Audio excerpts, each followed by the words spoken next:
first of all, nobody's broken. That's number one, and that's really hard. Some people are so relieved to hear that. Some people, that is so hard to hear because they feel so broken. And I totally honor that, and I have felt that, and it is this horrible place to be. And to start building back in the possibility that we're not broken and this will move, that's so important. Welcome to Purple Honey, a gathering of female voices where we explore how Jewish wisdom and feminine spirituality can bring sweetness to our everyday lives. I am your host, Jody Bayless. We are in the month of Iyar. The month of Iyar is a through line that carries us between Passover time, the time where we moved from restriction to expansion, and into the time of receiving, marked by the upcoming holiday of Shavuot. Iyar is the month where we count each day and immerse into the spiritual qualities within the tree of life, exploring these emanations as they manifest in our own lives. As we wade through all of this, it totally makes sense that Iyar is the month of healing. In fact, the letters that spell out the word Iyar are an acronym, straight from a Torah verse, Ani Yud Yud Rafecha, I am source, I am your healer. Healing calls us to be in deep relationship with ourselves. Healing calls us to ask, how am I walking through the world? Today we explore healing in conversation with Rachel Brumberger. Rachel received her Master of Acupuncture, Oriental Medicine, and a Postmaster's Certificate in Women's Holistic Health from the Maryland University of Integrative Health. She also completed the Integrative Health Practitioner Training for hospital settings at the Penny George Institute. As a practitioner, healer, and co-creator of Third Space Wellness in downtown Silver Spring, Rachel has made it her life's work to help people heal, which is sometimes reminding those that she works with how amazing they are, even when they seem to have forgotten. Being with Rachel was such a joy. She was smart, funny, wise, and oh, so healing to be in conversation with. I hope you enjoy steeping in her wisdom and learning about healing through the lens of acupuncture and her practices as much as I did. Where was the seed that was planted for you and the shift in your own life that brought you into healing? I've been thinking about this a lot.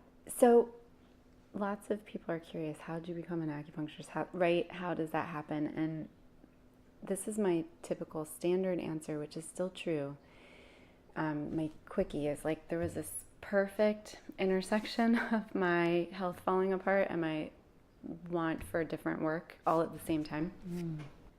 That perfectly collided when I was about 29. So there's all that, and then in that, as that was happening and I was starting to figure out how to heal, I then, looking at my life, realized that there had been these like interesting seeds actually the whole time I'd been alive, right? Which I could not see at that time. But it was relatively, I think, again, serendipity is one of my favorite things.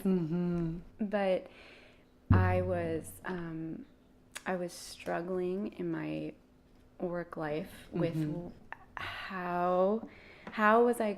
what did I love about my job? What didn't I love? What did I need to be doing with myself professionally? And I was looking at, should I go be a social worker? Maybe I'll do psychology. And so I was exploring all these things. And I kept having to ask myself what and how I got there. It's like, what is it about my daily life in work that seems to be natural and easy? Like, what do people count on me for? What's the most fun? And, I was working with students at the time, and they'd come into my office, and I'd say, how are you? And I need to talk to you about this thing. Okay, but how are you? And they'd be like, I'm fine. And I was like, no, really. And then they would burst into tears, or they would tell, whatever, my coworkers, the same thing, you know, how are you? And so my office became a place where people could show up, right? And then I looked at that thread in all my other jobs and saw that that was there, that, you know, people had counted on me to listen to that answer and not let them pass out on it. Like, oh, no, I actually asked you and I'm waiting for the answer, and fine is not the answer, so I actually want to know what fine means.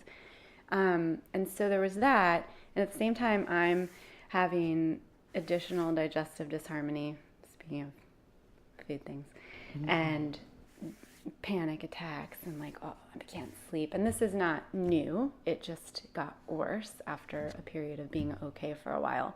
So that all kind of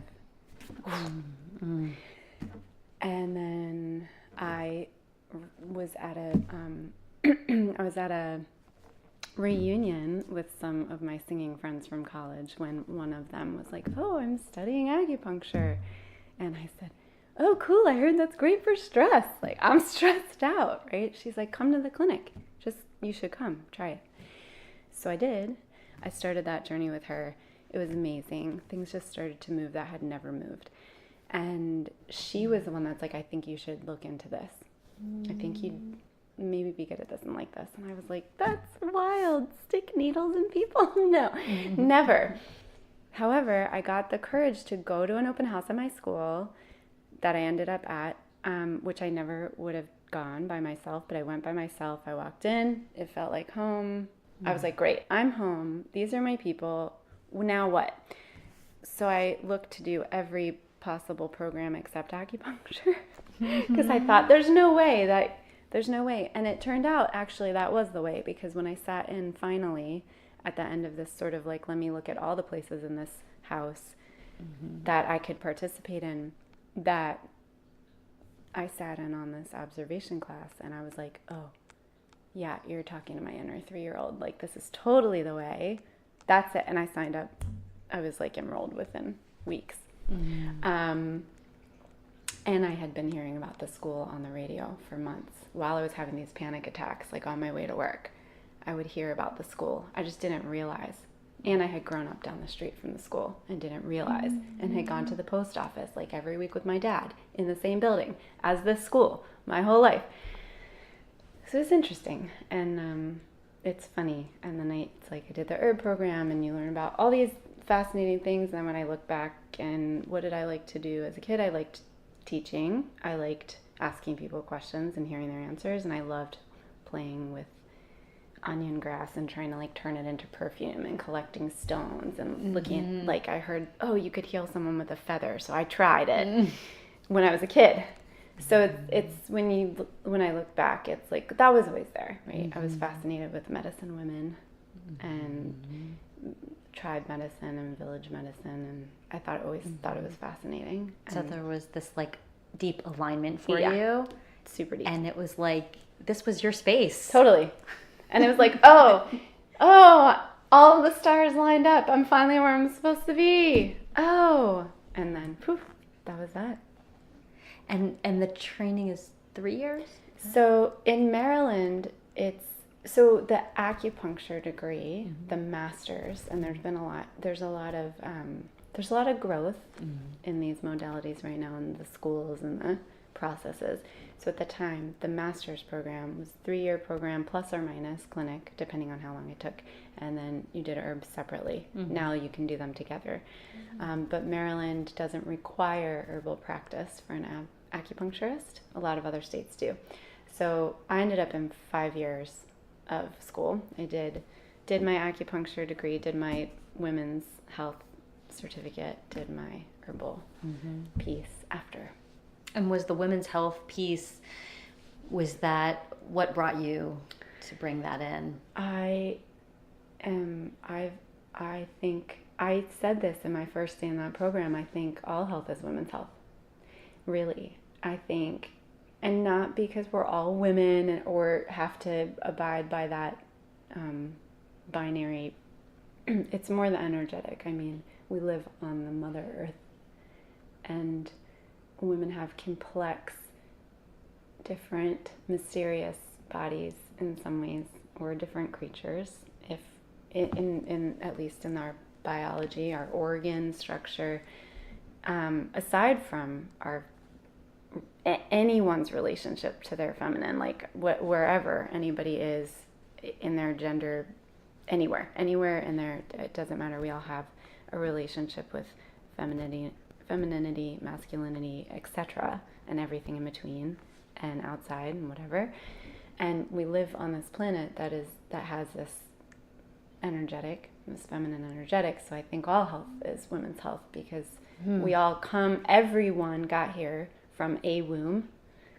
No matter whom's it was, no matter who raised them after, whatever, that's unique to these biological bodies.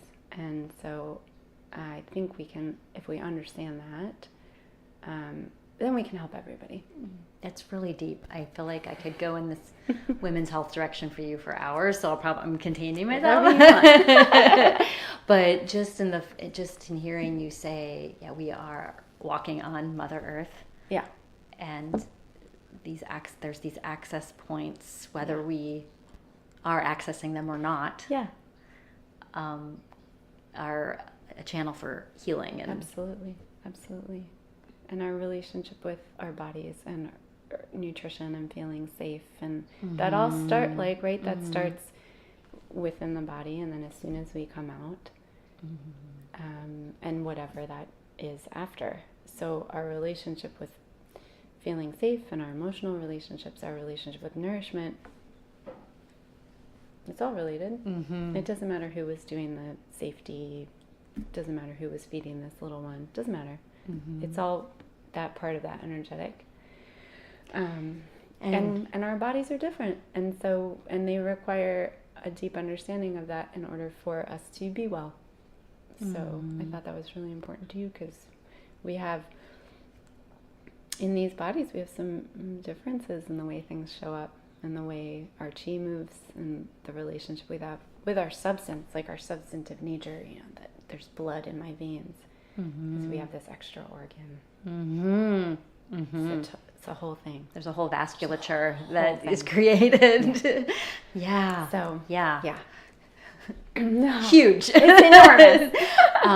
And I'm going to bring us into that, I think, because it feels, globally there is that question of like, what does imbalance look like? And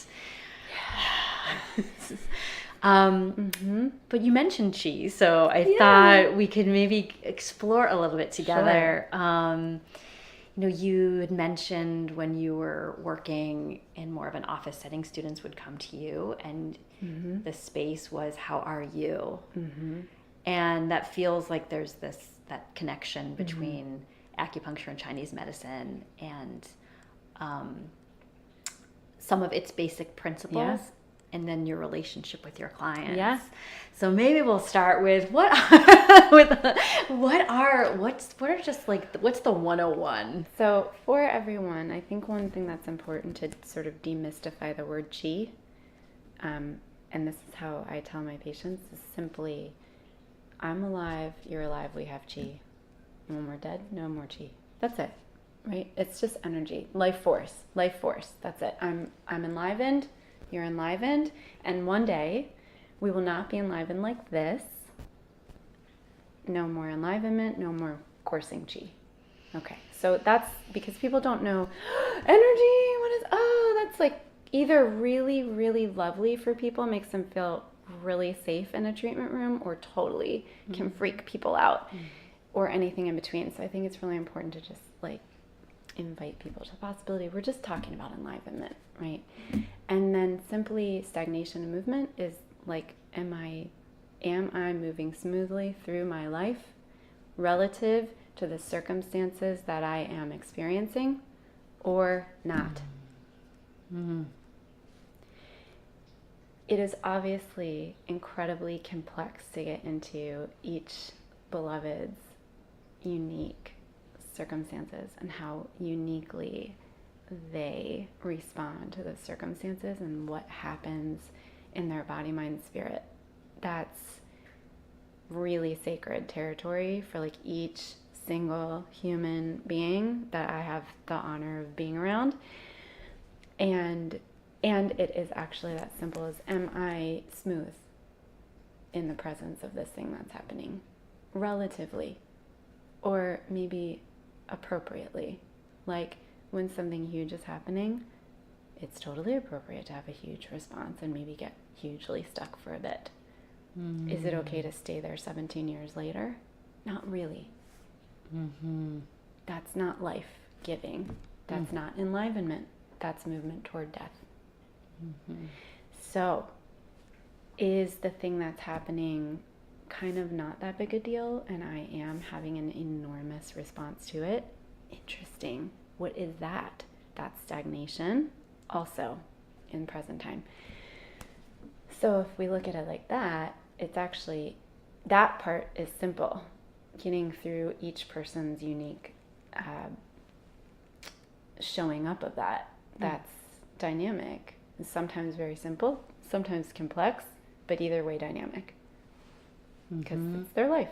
Mm-hmm. And it's their body. And like, you know, what my body does in the presence of a triggering situation, something from the past that comes up and surprises me, something new that I don't know how to deal with yet, how I be with that and how you would be with that in the same could be totally different. Mm-hmm. I get muscle knots. Maybe you get a migraine. Mm-hmm. I don't know. Maybe I throw my back out. Maybe you get period stuff. Mm-hmm. Maybe both. And is this, as a healer, as an acupuncturist, steeped in Chinese traditional medicine?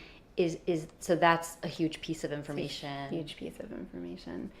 Yeah, because it's so right. So in Chinese medicine, in Chinese medicine, we're really saying like in Asian medicine, East Asian medicine, right? Because what is present day China was a lot of people and a lot of empires and dynasties, and each, if you go to Vietnam, if you go to Korea, Japan, China, all have traditions in what I'm calling right now Chinese medicine. So everyone brings something rich to the table in that tradition. So, so in this medicine, the concept that any of us are not a total mind, body, spirit does not exist. There's like, to my knowledge, at least in the Chinese language, no way to distinguish me, like human, and I, Rachel, that I could possibly be anything but a body, mind, spirit all together. So there's no, yet yes, there's facets of medicine where we say we need a psychologist here, we need a cardiologist there, this is a neurology thing. Ultimately, in this medicine, everyone's seen as whole first. And my understanding also of the tales I've heard is that, if you were studying in ancient Asian culture to be a practitioner, you had to study specialties first. I have to study first pediatrics or gynecology or external applications like sports medicine, injuries, things like that. Study each of these things, digestive, renal, whatever, all the things, of course, in different language, until you had a certain amount of experience. Then only could you be considered a general practitioner, which is fascinating, actually. Yeah, because that's kind of backwards. That people different. Flipped. It's flipped from what we understand in today's kind of because doctors specialize now, right?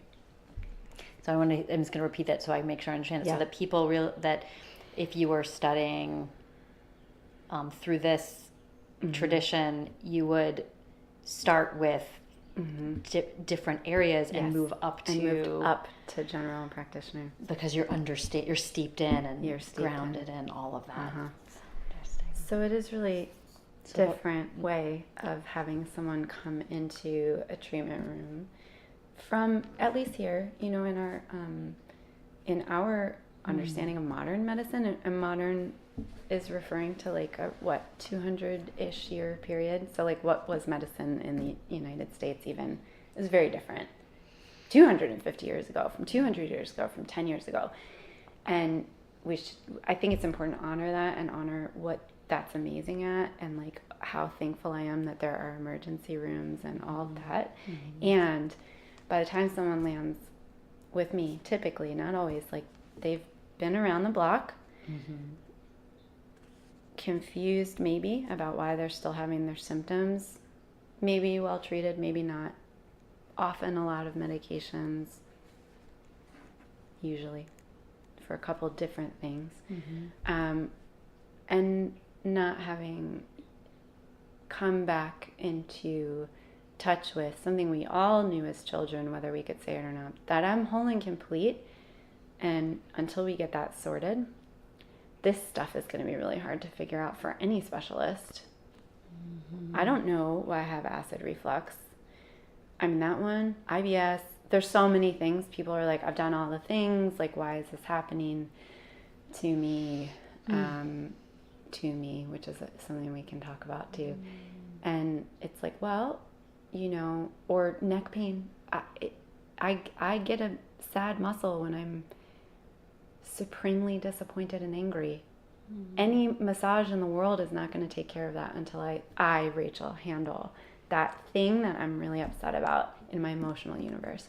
So if we don't teach people that, they don't know, because they may not be getting it, most likely are not getting it in most of other medicine, but they will get it when they come back to themselves. They come into my treatment room, and that's where we're starting from. Like this whole who are you head to toe? How is life? What do you love about your life? What's not going so well? Like, how's your emotional universe? How's your spiritual universe? Whatever that means, whatever divine means to someone or not, right? And so it's very refreshing and validating to hear that when the underlying emotional piece of an issue that may manifest as your neck pain,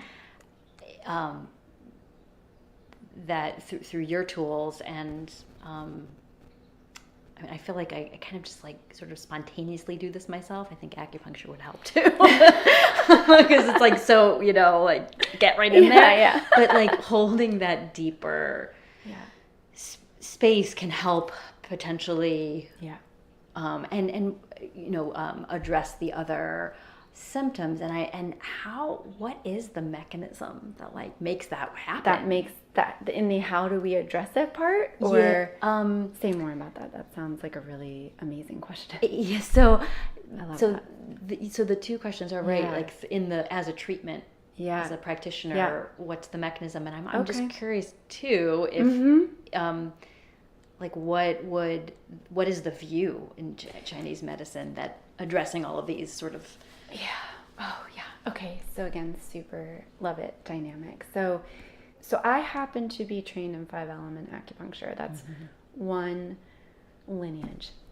There are many, many rich lineages, and the one that I was given was to look at people like who am I in my essential nature? Who are you in your essential nature? And what does that actually look like in nature on the planet Mother Earth, right? So is this person that I'm with like the water, like the wood, like the soil, the earth, like metal or air, fire?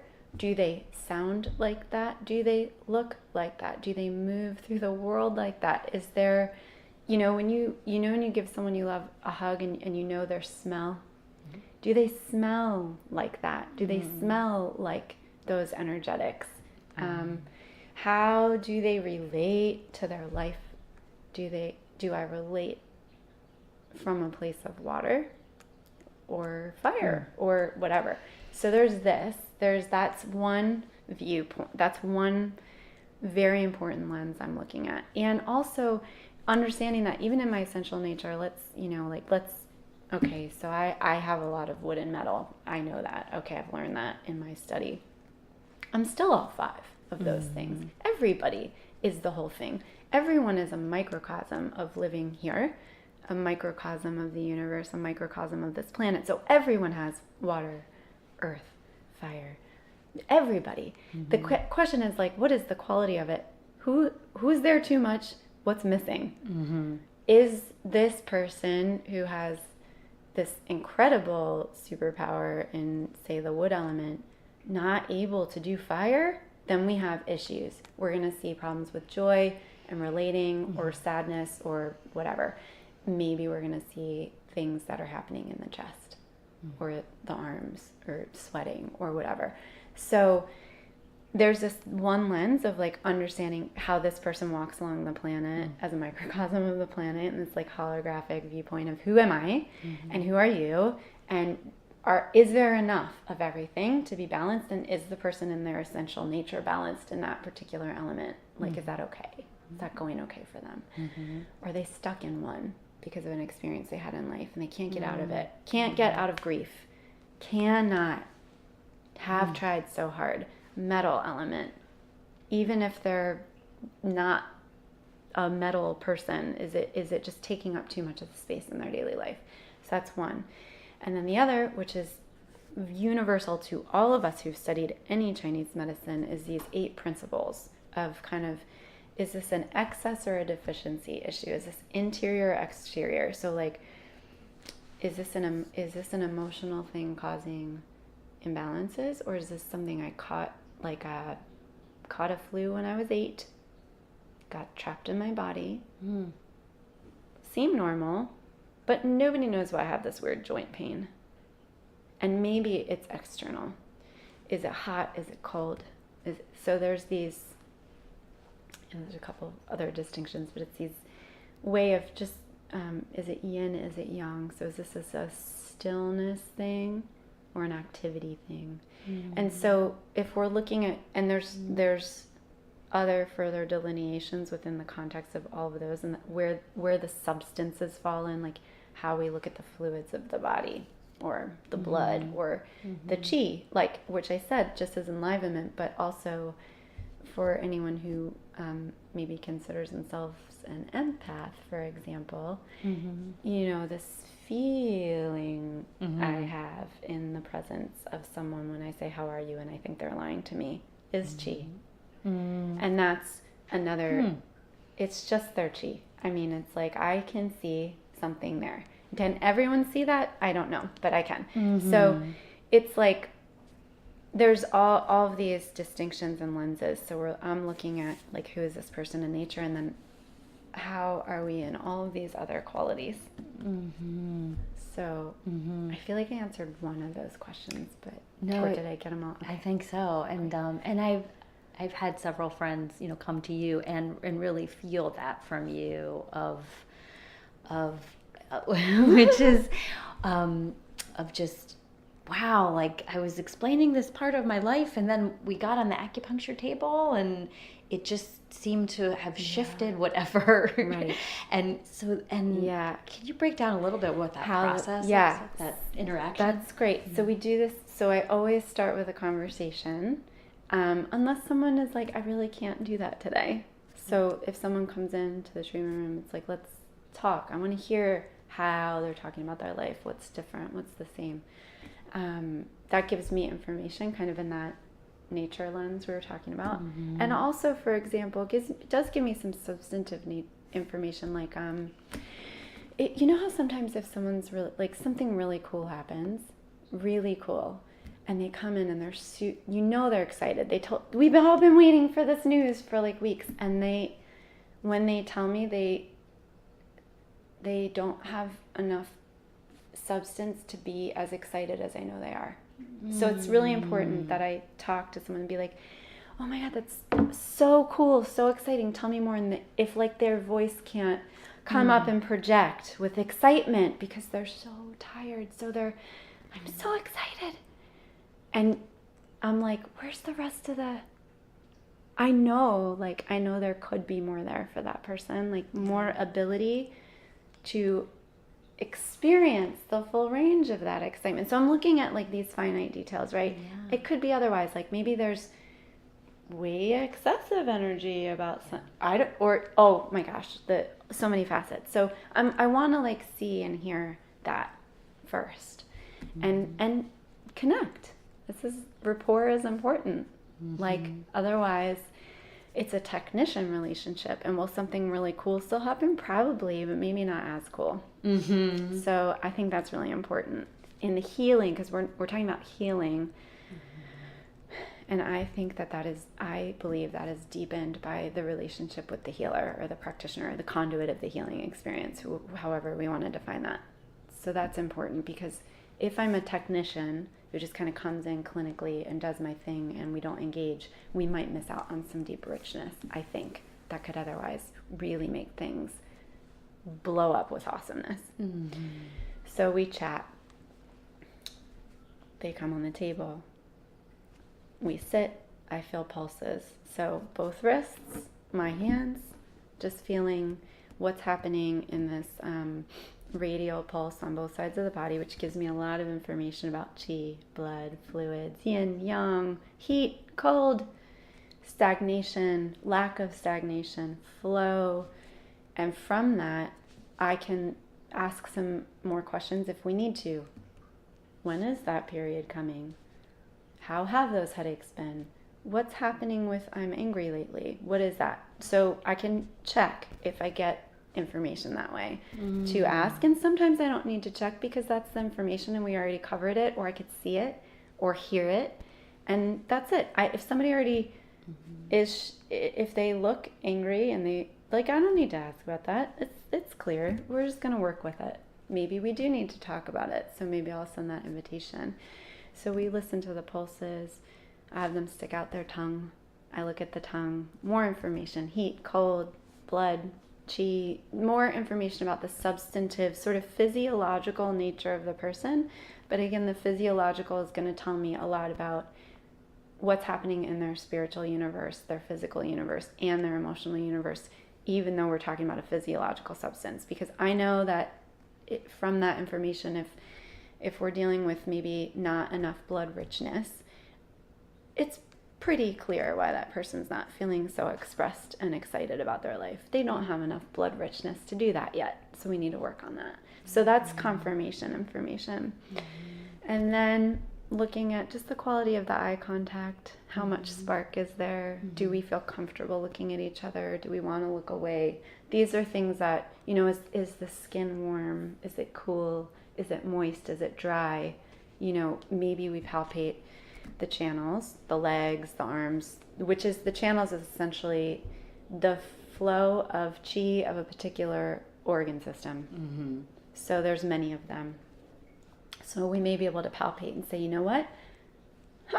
There's this place on your leg that feels a little, are you constipated? I am constipated. Okay, now we know. So we lay down. Maybe we're going to drape with a sheet. Maybe we need to take off a shirt or pants. We're not sure. It depends on where I'm going to put those needles. And we'll do that, set everybody up so that they're comfortable, make sure they're in a position that feels okay for their body. Because again, maybe we're in pain. So I need to make sure that I'm placing somebody in a position that's going to allow them to be as comfortable as they can be.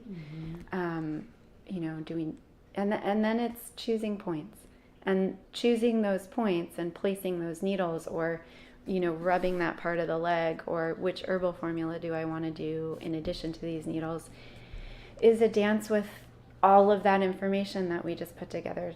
And also I'm going to ask a lot of questions, because I want, not only am I doing the treatment, like, okay, I'm going to put this point in the foot so that we can create more smoothness around this anger thing that's going on, or whatever.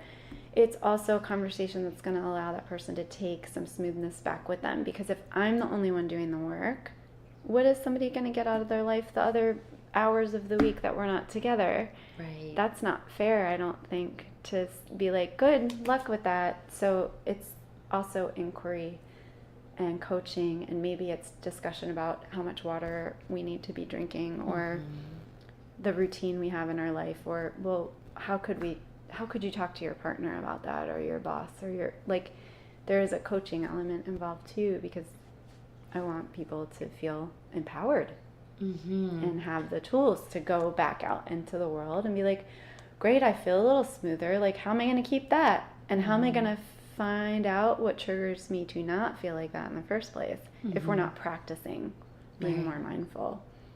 I love this description of it feels this concept of like there's not a lot of flow here, so we're gonna support the flow. Maybe some more water in your everyday life. Yeah. It feels like small steps that are, perhaps some of it's on the table and some of it isn't in their life, but it's doable. Doable is so important.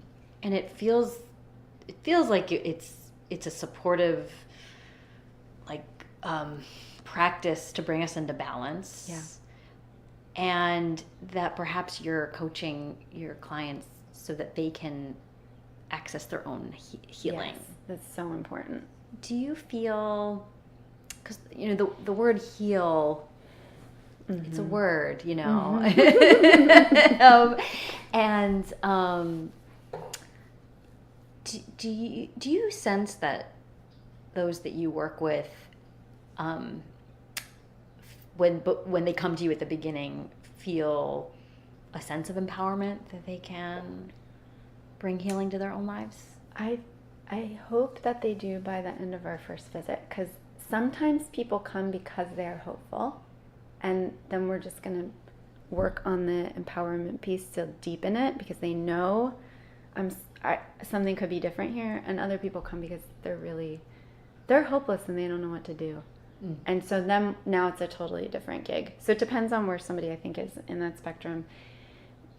But the way, and how I do things, when we sit down, I look at this paperwork. It's, legal paperwork. We have to do that. That's part of my being allowed to touch somebody at all with my license. After that, when I've just gotten an idea of what they wrote down about themselves, my first thing is to welcome them to their room. And that's then the first visit, is that welcome to your healing space, the confidentiality piece, which is so important, because this community can be huge or small, and we might totally see each other at Whole Foods or the farmer's market or whatever, Starbucks. Like, there's a likelihood of that, and I want people to feel safe, and we need to talk about that so people can feel safe. And then I tell them that they're perfect. There's nothing to fix, and that we'll do some detective work together to figure out what's going on that has them uncomfortable, and that they're the wisest person in the room about them in the world. Not me. My job, though, is to reflect that wisdom back and dig it back out if it's gotten lost, find new pieces that have yet to been put in. That's so important. Otherwise, I'm a Band-Aid. That's only good if it's a paper cut. It's not good. It's not going to work. It won't hold the wounds forever. That Band-Aid will not fix the deep stuff. It will not fix, and it won't. There's no, first of all, nobody's broken. That's number one, and that's really hard. Some people are so relieved to hear that. Some people, that is so hard to hear, because they feel so broken. And I totally honor that, and I have felt that, and it's horrible. It's a horrible place to be, and to start building back in the possibility that we're not broken, and this will move. That's so important. So it depends on where someone is and to where they walk into that empowerment. At what point? How many weeks does that take? Is it 20 minutes into our chat? Is it 5 minutes in? Is it 6 weeks later? Is it 3 months later? And that may be contingent upon their perspective or the chronicity of what they've been experiencing, and for how long they've been in pain, the kind of pain that they're in. So sometimes we have to clear that stuff away first to get to empowerment, and sometimes we don't have to clear it away. That empowerment's already there. We just have to make things move easier. So it's this approach of starting that a person is whole, and that no matter how loud the symptoms are yelling at screaming, us, there's again just something, just hearing about this, it feels so calming and reassuring, that we can trust in our bodies to take care of itself. And I think I think it started with the show Iyar in the 90s. Oh, yeah. Or whatever, but like that everything's an emergency. Oh my God. Totally. And trauma and as opposed to observing your symptoms. Observation and information. I mean, yeah, to yes. Oh, yes. It's just so, and that took me years. I mean, I'm still digging it out. Of course we all are. And I thought I was being betrayed by my body for a long time. That alone, that belief alone creates an incredible amount of disharmony that can become pathological. And we can self-identify with the pain that we're feeling. And I'm feeling bad, therefore I'm bad. Right. It's easy to take that leap. And people talk about their bodies like they're not part of them. My body is failing me. I'm not in alignment. And it's like, well, actually, oh my gosh, actually our bodies are desperately trying to get us to homeostasis at every moment in time. And what that shows up like is some big crazy symptoms sometimes, because that's the only communication tool that the body has is pain. So pain is discomfort, right? Dis-ease, disease, dis-ease, lack of ease. The only language that the body can't speak English and be like, psst, I don't think that friend is good for us. Maybe we should pick another one in 3rd grade. No, it's a stomach ache, or I don't want to go to school, or bad dreams, or whatever. It's not like that. That's the only way the body can say, psst, that friend, not cool, or whatever, too much pizza, not for me, whatever. And the body's way of handling that is discomfort, is aches and pains, is the only communication tool it has. That's its language. It's amazing. Yeah. And so once we, and yes, sometimes miscellaneous wild external things happen to people that they have no control over. That's true.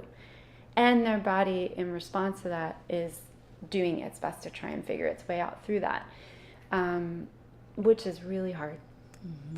And painful. It can take a long time. It can be really confusing and scary. And it doesn't mean we're being,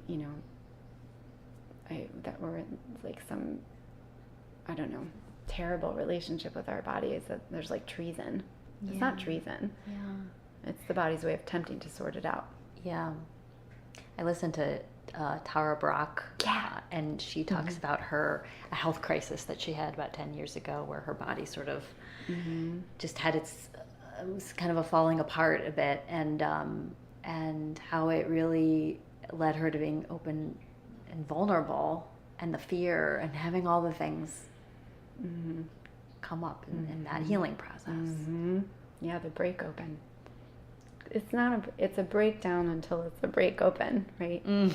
So that's important. Yeah. And everything all the wisdom that comes out of that. Not that it's easy necessarily. Rarely. So you'd mentioned space, and you co-created a space called Third Space Wellness in downtown Silver Spring. Yes. Which I need to go to and check out myself. But tell me a little bit about what brought that. Yeah. Well, so I have amazing partners, and we were all wanting to make a difference and create an opportunity for people to come and do their healing and do it with others, and then go back out and be lights for the world, right? Through this, through my healing, I'll be better to all the people I touch, they'll be better to all the people they touch. So having a touch point for that to occur, having a space where that can occur, that's accessible, that's part of one's easy, regular life, as often as they need it to be, or not, depending on how often they need it. And, we don't live in village anymore, actually. I mean, we have to create that. Yeah. It's a big conversation. So the wisdom that people used to share and collect at the well or the kitchen table or the tent or whatever is maybe harder to access depending on which part of the concrete jungle somebody's living in. Do they live close to their families? Did they know their grandparents? Like, I don't know, like how in our world, I mean, chicken soup, that's how you heal all the things, right? Like, I learned that from my grandparents. Like, we've lost some generational touch points to a lot of healing wisdom from a lot of brilliant people all over the world. And here we are living in these like separate houses, not always gathering unless we do it on purpose, maybe in a faith community, maybe not, maybe we knit together, but a lot of people don't have that. So how do we do that around our well-being? Because it's really hard to heal by oneself. It's like really hard. There's no mirror. There's no one like, oh, I've seen that before. If I'm by myself completely, there's no other observer to say like, I don't know that I see that the same way or whatever. So creating a healing place for people to do that in a way that feels like a Starbucks, I think is really important, because these are the third places. These are where people are doing life, going to play chess together over coffee down the street, going to meet with a friend to talk about what's going on with your third graders, whatever it is. And it's so not easy necessarily to find it around our health and our wellness in a place that is not just, BSing around about what's going on, but like really committed to having it be different, giving people the tools for that to shift. So that's how we arrived at that. There was this book, Great Good Places, I believe it's called, Joy had read. She's one of my business partners, and we liked that concept of the third place. And then we also love that in a lot of wisdom traditions, and especially in Chinese medicine, that humans stand between heaven and earth. Heaven and whatever someone thinks of that as, like divine, space, air, mystical, unformed. Not mystical, unformed, whatever that is, the things that are the things that's above the soil, that's that space, heaven, we'll say, and earth, like the mother earth, and that we stand between them as that third place. We're the third place. Wow. We're the third space as humans, or other four-leggeds or whatever. Wow. Two-leggeds and four-leggeds and other amphibians, whatever. Reptiles, maybe amphibians live in the water, but so that's important. That was like all kind of came together in this sort of concept of these gathering places and who we are. And that's what we created, this place to be able to do that. And so in this space there's acupuncture, there's massage, yoga classes, nutrition, yeah, and it's and so it's that piece of what you were talking about, just being who you are. Yep. And being seen. Come be seen exactly the way you are, with no judgment, and that you're with other real people. I mean, we're not, we curse, we laugh. Yeah. I like ice cream. Yeah. Like we're not untouchables. The people that are offering the opportunities, it's like, come be real and know that you won't be judged, and know that you will be seen and honored, and do it with some other people. It's friendly, like people chat with each other in the lobby. I love that, because oftentimes, right, oftentimes, unfortunately, that wellness space can seem a little removed. Yes, it can. And it could be sterile, or it could be maybe too woo-woo for someone's woo-woo, whatever comfort level. It's like a social house. Yeah. Put together. More like that. It needs to be a place where hopefully everybody feels comfortable, no matter how they're walking through life, or wheeling through life, or whatever, however they move through their daily life, that there are no barriers, or as few as possible, for them to come and do their healing work, have their healing journey unfold, and in a space that's loving. and with people who get it and are still doing our own work. And it's not hard to find on like the 11th floor somewhere, you know, at least today. I don't know that it will be, but that it's easy, or as easy as it can be. Healing is hard work. So how do we make that easier to do? There's like a seamlessness in that you can step into your wellness every day. Yes. I love that. Yeah. It feels right. It feels easy. Not easy, but easy. Easy. And it is, because every day, then, you know, every day it takes practice to go and do the things that we learn about ourselves. You know, practicing drinking water, practicing going to sleep on time, practicing not yelling at my kid because I lost my patience. You know, practice. And that's it. We want it to be as easy as possible, you know, as it can be. Yeah. Yeah. I think a closing question, because in theory, we could talk for hours, I think, but I think a closing question for this round of conversation. I would love to bring us back to the feminine, or where let's end feminine. Sure. Feminine space. I love how you said that. Yeah, I mean, that feminine element and energy is there. We are in it. We came from wombs. The water is everywhere. Yep. We're on Mother Earth, and it does feel like this moment of collective, like we're in a collective stress point. Yeah. Oh yeah. And there's some like deep mother wounds. Yeah. That are. I'm thinking I'm having chills saying this. I just got that too. I got them at the same time. I just felt all my little goosebumps, like all the little hairs on my neck. Just got excited. Yeah. Yeah. Yeah. And so we're in this moment. Yes. And where are you feeling hopeful, like, in restoring that balance? Oh, wow. Yeah. Oh my gosh. That's a great question. That's beautiful. In the work I do, and this is actually, I've heard this in many wisdom traditions. I think this is,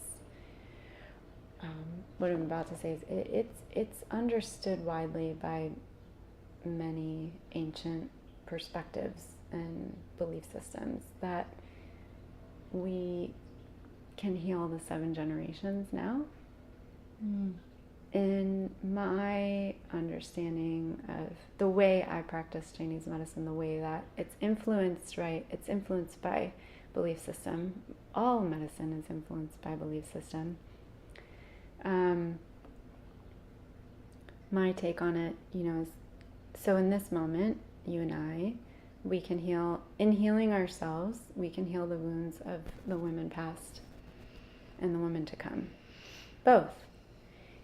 And the men, and the non-binary, and the cis, and everybody. So I'm not making exclusions when we're talking about the feminine that way. So this moment, if we do that work and we help heal the traumas that we've experienced directly, or the substantial, like in my body, things that are showing up that actually are not mine, that belong to the generations before me, that I sort of inherited, that are expressing themselves as interesting things that nobody really understands, like fibroids or fertility difficulties, which we understand a lot about, but not all the things. All of that, and other expressions that if we work to heal them now, then we'll be different. The next generations will be different, but we'll also lay to rest things that were really hard for the people that came before us, and dead or alive. And that the expression that we're having now in society as we get to that sort of stress point where, and stress, is an important word. That's an engineering word. It only became a way we talk about ourselves, like it's very modern. It's an engineering word. How much weight will this bridge hold with this particular structure in place? So let's look at ourselves that way. So the stress point that we're in as a community at large of women and everyone, and what we're willing to tolerate and what we're not willing to tolerate anymore, and all the wounds. If it does break open because the bridge has gotten, the bridge is not supported the way it used to be, fine, good. Better out than in. Because if it doesn't come up and out and we don't do that, it will continue to manifest in all of these funky cellular things and all of these growths and all of these aches and pains at all levels for generations to come. Mm-hmm. The only way to heal them is to have them come up and out carefully with love. And then to move the stagnation as gracefully as we can. Mm-hmm. So I think that's really important. Mm-hmm. Yeah. Let's do it. Let's do it. We're doing it. We're doing it. This conversation. Totally. Yeah. It's a healing space. It is. Thank you so much. You're welcome. This was very nourishing. Thank you. Thank you. Me too. And now for some sweet notes. Sweet note 1. We are whole first. What shows up physically coexists in all the spheres of who we are. When in relationship with discomfort, we're invited into an inquiry into all the parts of us. While physical discomfort is disconcerting when things in our body do show up, the emotional, mental, spiritual also show up right along with it. In the production of this podcast, a knee-hip thing strongly showed up in my own body. I channeled the wisdom Rachel shared in her practice around wholeness. And while sitting in my Epsom salt bath, I also sat with the emotional substance that was sitting there right alongside the body discomfort. It was right there, just sitting and ready to be attended to. Sweet note 2. Healing happens in community. We cannot heal alone. Healing happens when there is a human mirror reflecting back to us. Healing also happens in spaces that we can step into with ease. Where we step in, we connect, we are seen, and then we step back out into the world more aware, more grounded, more supported, and maybe a little more healed. Sweet note 3. Alignment with what is life-giving is healing. The simple question, is this thing giving me life, or is this cutting me off from what feels life-giving? This is a practical question that we can ask ourselves anytime, in any given situation. From the practical, am I drinking enough water? To the emotional, is this making me feel drained? To the spiritual, is this situation allowing for my full expression, or am I diminished? These questions are great reference points in lining up the things in our lives so we can live with more ease. Sweet note 4. As Rachel stated beautifully, all health is women's health. Beyond gender, women's health, as Rachel illuminated for us, is a quality that is energetic. The water covering our planet, Mother Earth, how we are nourished, the act of feeding ourselves, feeling safe. All gender distinctions aside, mothering is a practice and is a medicine generated from within that we can also flow out and express in our world. I'd like to thank Rachel for her generosity in sharing her wisdom and for the time to be in conversation together.